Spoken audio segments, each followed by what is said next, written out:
നമസ്കാരം, മലയാളി വാർത്തയിലേക്ക് സ്വാഗതം. പ്രകൃതി ദുരന്തങ്ങൾ അമേരിക്കയെ വിടാതെ പിന്തുടരുന്നു.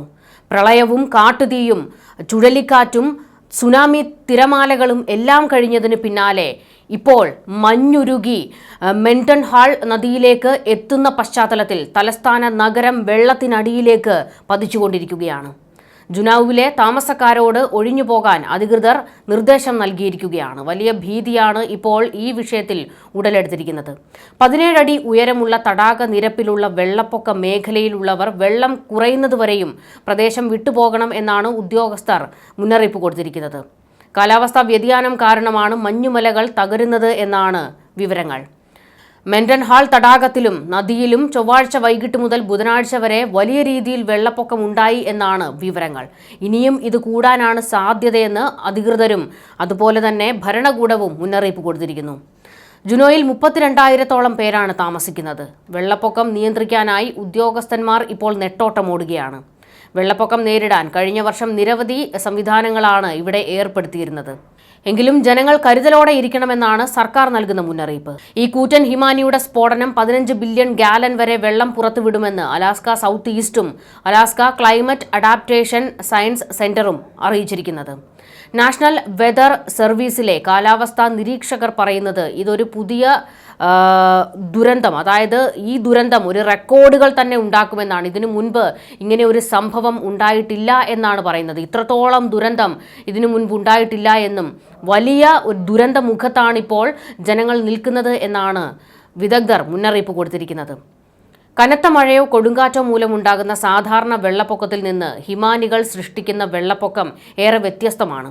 US ജിയോളജിക്കൽ സർവേ റിപ്പോർട്ട് അനുസരിച്ച് ചെറിയ വശങ്ങളിലെ താഴ്വരകളിലാണ് ഗ്ലേഷ്യൽ തടാകങ്ങൾ രൂപം കൊള്ളുന്നത്. ജുനൌവിലെ പല റോഡുകളും ഇപ്പോൾ അടച്ചിട്ടിരിക്കുകയാണ്. യുക്രൈനിലെ യുദ്ധം എങ്ങനെ അവസാനിപ്പിക്കാമെന്ന് ചർച്ച ചെയ്യാൻ US പ്രസിഡന്റ് ഡൊണാൾഡ് ട്രംപും റഷ്യൻ പ്രസിഡന്റ് വ്ളാഡിമിർ പുടിനും അടുത്ത ദിവസം അലാസ്കയിലെ ആങ്കറേജിലാണ് കൂടിക്കാഴ്ച നടത്തുന്നത്. അലാസ്കയിലെ ഏറ്റവും ജനസാന്ദ്രതയുള്ള ഈ നഗരത്തിന്റെ വടക്കേ അറ്റത്തുള്ള ഒരു US സൈനിക താവളത്തിലാണ് ഉന്നതതല യോഗത്തിന്റെ വേദി. ഇവിടെ വൻതോതിലുള്ള സുരക്ഷാ സന്നാഹങ്ങളാണ് ഒരുക്കിയിരിക്കുന്നത്. അതിൻ്റെ കൂടെയാണ് ഇപ്പോൾ ഹിമാനി പതിച്ച് ദുരന്തമുണ്ടാകാൻ പോകുന്നത് എന്നുള്ള വിവരവും പുറത്തു വരുന്നുണ്ട്. ഹിമാനി അത്ര നിസ്സാര വിഷയമല്ല. നമ്മൾ ഇന്ത്യ അതിൻ്റെ ഒരു ദുരന്തം കണ്ടതാണ്. ഉത്തരാഖണ്ഡിനെ വിറപ്പിച്ചതും ഇതേ ഹിമപാതമായിരുന്നു.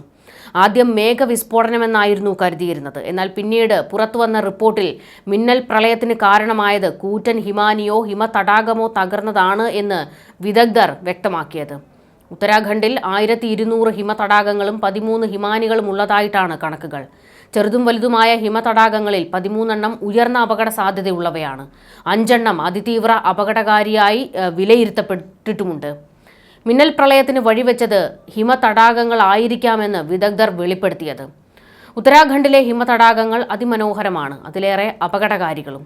കാലാവസ്ഥാ വ്യതിയാനവും ഹിമാലയത്തിലെ മഞ്ഞുരുകൽ മൂലവും ഹിമതടാകങ്ങളിൽ നിന്ന് പെട്ടെന്നുള്ള പ്രളയങ്ങൾ ഉണ്ടാകാനുള്ള സാധ്യതയുണ്ട്. ഹിമാനികൾ ഉരുകി രൂപം കൊള്ളുന്ന തടാകങ്ങളാണ് ഹിമതടാകങ്ങൾ. ഇവയിൽ വലിയ അളവിൽ ജലം ശേഖരിക്കപ്പെടും. മർദ്ദമേറിയ പ്രദേശങ്ങളിൽ ജലം ഇത്തരത്തിൽ ശേഖരിക്കപ്പെടുമ്പോൾ അത് വലിയ തോതിൽ പുറത്തേക്ക് ഒഴുക്കപ്പെടുന്ന അവസ്ഥയുണ്ടാകും. ഇത് മിന്നൽ പ്രളയത്തിനാണ് വഴിവെക്കുക. ഹിമതടാകങ്ങൾ കൃത്യമായി നിരീക്ഷിക്കുകയും അപകട സാധ്യതയുള്ളവയെ തിരിച്ചറിഞ്ഞ് പ്രതിരോധ നടപടികൾ സ്വീകരിക്കുകയും ചെയ്യണം. അല്ലെങ്കിൽ വലിയ ദുരന്തമുണ്ടാകും. ഒരു പ്രദേശം മുഴുവൻ വിഴുങ്ങാൻ തക്ക ശക്തിയുള്ളവയാണ് ഇത്. 2013 ഉത്തരാഖണ്ഡ് വെള്ളപ്പൊക്കം, 2021 ചമോലി ദുരന്തം എന്നിവ ഹിമതടാകങ്ങൾ പൊട്ടിത്തെറിച്ചതിനെ തുടർന്ന് സംഭവിച്ചതായിരുന്നു. ഇതേ ഭീതിയിലൂടെയാണ് ഇപ്പോൾ അമേരിക്കയിലെ അലാസ്കയും കടന്നുപോകുന്നത്. ജുനൌവിൽ വലിയ ദുരന്തമുണ്ടാകും എന്ന് ഗവേഷകരും വ്യക്തമാക്കിയിട്ടുണ്ട്. ജനങ്ങളെ എത്രയും പെട്ടെന്ന് മാറ്റിപ്പാർപ്പിക്കുന്നതിനുള്ള എല്ലാ നടപടികളും തുടങ്ങിയിട്ടുണ്ട്. ഇപ്പോൾ തന്നെ വെള്ളപ്പൊക്കം രൂക്ഷമായി തുടങ്ങിയിട്ടുണ്ട്. കാറുകളും പല കെട്ടിടങ്ങൾക്കുമൊക്കെ കേടുപാടുകൾ പറ്റിയിട്ടുണ്ട്. കാറുകളൊക്കെ ഒലിച്ച് പോയിക്കൊണ്ടിരിക്കുകയാണ്. ഇങ്ങനെ ഒഴുകി നടക്കുന്ന അവസ്ഥയിലാണ് ഉള്ളത്. പ്രതിസന്ധി നേരിടാൻ വിദഗ്ധ സംഘത്തെ തന്നെ തയ്യാറാക്കി നിർത്തിയിട്ടുണ്ട്. ന്യൂസ് ഡെസ്ക് മലയാളി വാർത്ത.